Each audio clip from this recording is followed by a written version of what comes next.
Guys, excuse me. Crypto with Dinny here, and it's Dinny here.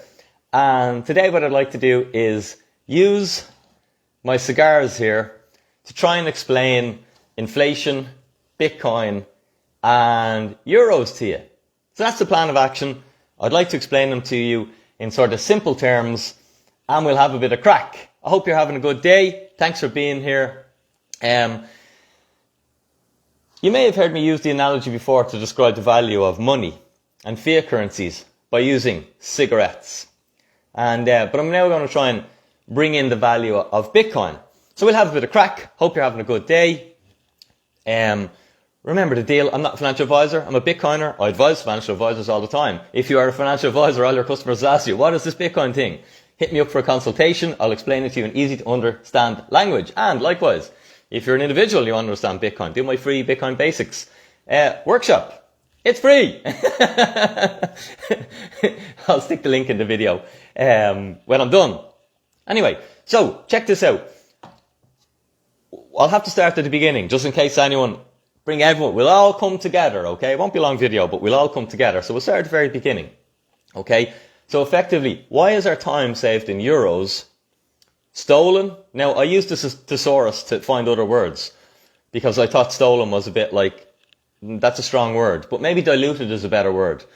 Or maybe seized, again, it's a bit of a strong word, but definitely diluted. Time stored in euros is diluted. And, you know, that just means if you worked 20 years ago and accumulated euros, well, those euros don't buy as much today as they did 20 years ago. So effectively, the time that you exchanged to accumulate those euros 20 years ago has been diluted or stolen. Some of your time was taken, okay?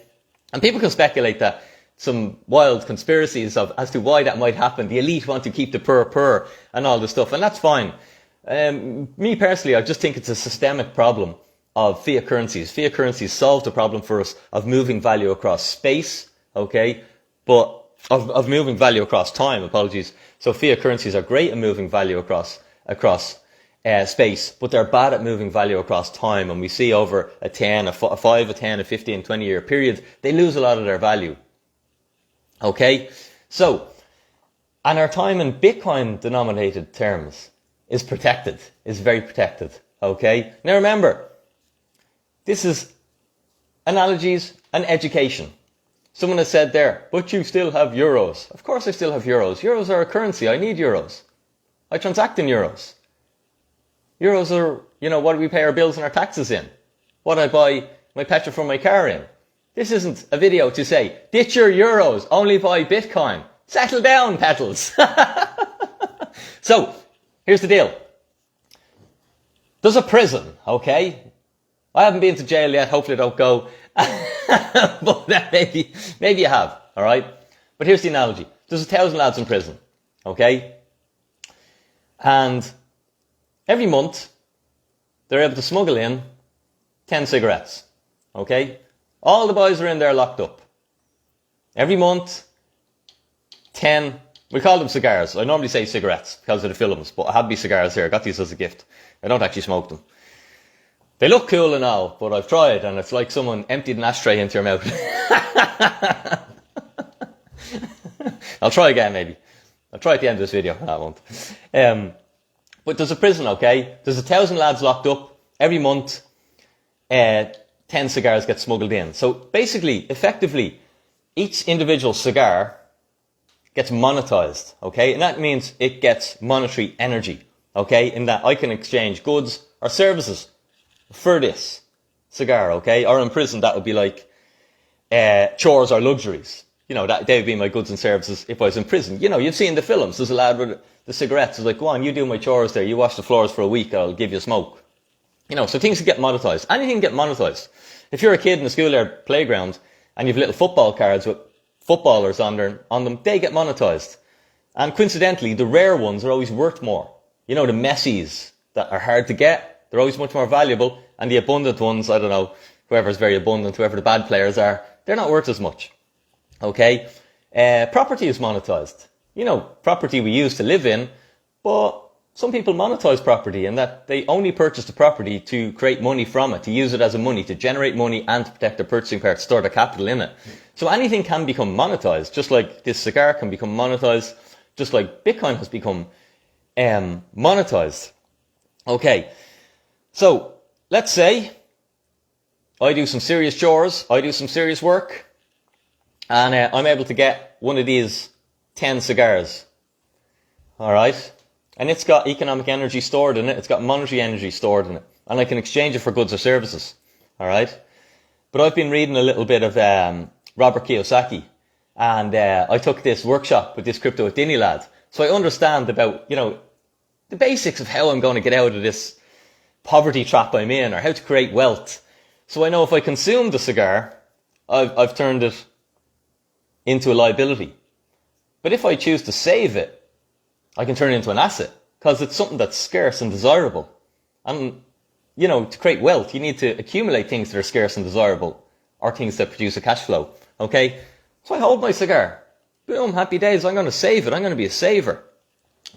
Now, in the instance of a fiat currency like euros, where it's a soft money and it's easily created, like we're printing millions of euros a day, millions of dollars a day.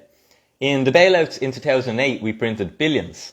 In the bailout in 2020, we printed trillions. Now, the difference between billions and trillions, they just roll off the tongue like there's not much difference. It's orders of magnitude more and more currency dilution. And that's why inflation is becoming a problem now.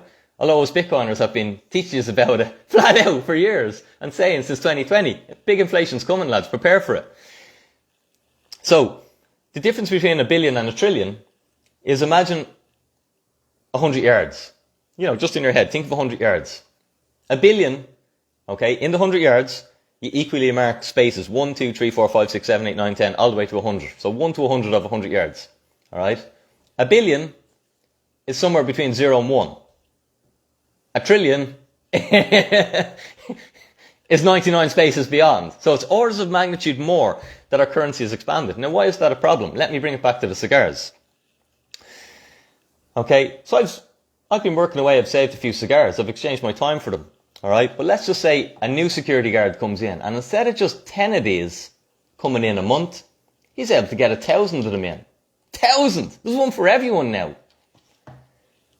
Is my cigar still have the same economic energy trapped inside it? Can I get an equal amount of goods and services for the cigar, now that they have become much more abundant?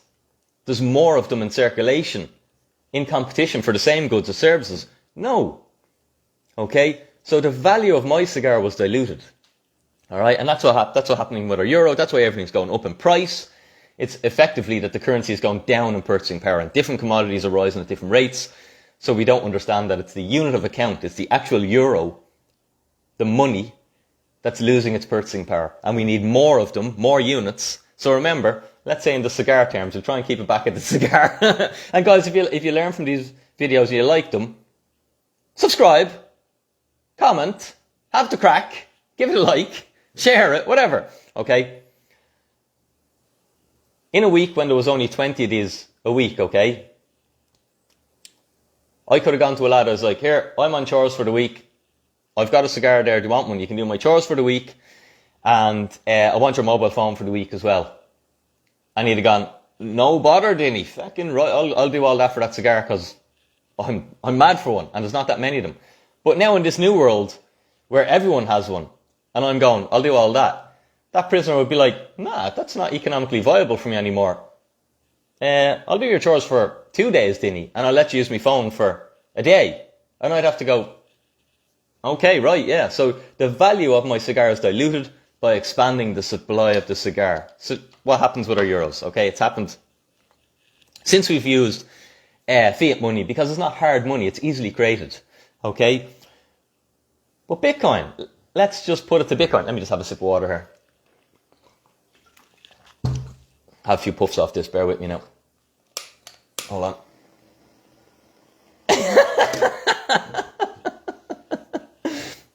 Okay, but Bitcoin is a hard money. Okay, and Bitcoin can't be diluted. The first thing that I learned about Bitcoin years ago was that there was only 21 million, and that sparked my interest. And for you, I'd say explore that first, Because things that are scarce have value. Why is the Mona Lisa priceless? Because your man who painted it's dead and a lot of people like it. So it's priceless. Okay? So things that are scarce have a lot of value. Why is gold so valuable? Because it's so scarce. Why isn't silver as valuable as gold? Because it's not as scarce. It's easier to produce. Okay? So in Bitcoin terms, Bitcoin is what's called a fixed supply. There's only 21 million. The second characteristic that I love about Bitcoin is it's immutable. Nobody can change that. So in a fiat world, I can exchange my value in prison for the cigars, but if someone decides to bring more cigars in, then all the work I did to procure this one cigar is diluted. Okay? But in a Bitcoin denominated world, all the work I do for my cigar, let's say there's only 20 come in per month, 10 come in per month, and that's it. So in Bitcoin denominated terms, I can now have a store of value asset because it can't be diluted. No one can ever change the fact and bring more cigars into the prison and dilute the one that I have. So in Bitcoin denominated terms, your value is stored forever. So remember in euros at the start of the video I mentioned, the time that we exchanged for our euros 20 years ago effectively was diluted or stolen.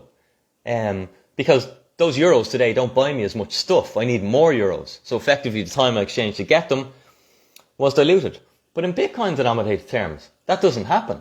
That you can store your time across space forever. In Bitcoin denominated terms, if I own 0.1 of a Bitcoin, in 20 years time, I still own 0.1 of a Bitcoin. In euro denominated terms, if I own, let's say, 100,000 euros, I own 100,000 euros of, 5 trillion euros? But in 20 years time, I'll own 100,000 euros of maybe 20 trillion, 30 trillion. Who knows? But my time will be diluted in those euros. And that's why Bitcoin is able to store value across time in Bitcoin denominated terms, like no asset we've ever seen in our lifetime. And that's why your purchasing power in Bitcoin denominated terms can't be diluted. And that's why Bitcoin solves the problem of inflation. And that's why Bitcoin is what's called a hard money. Like gold is a hard money. Bitcoin is a hard money. Guys, hope you enjoyed that.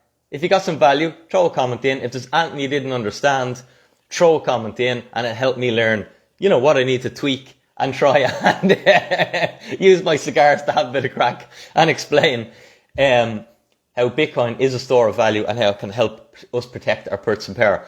Like I said earlier, if you would like to learn more, jump on my free Bitcoin Basics workshop and it's live on Zoom. I'll have a bit of crack. I'll take you through the whole thing so you understand it in simple terms, how Bitcoin works, why it has value, why it continues to increase in value and, how to get an exposure to this thing. Guys, have a super day. Thanks for being here. Dinny out.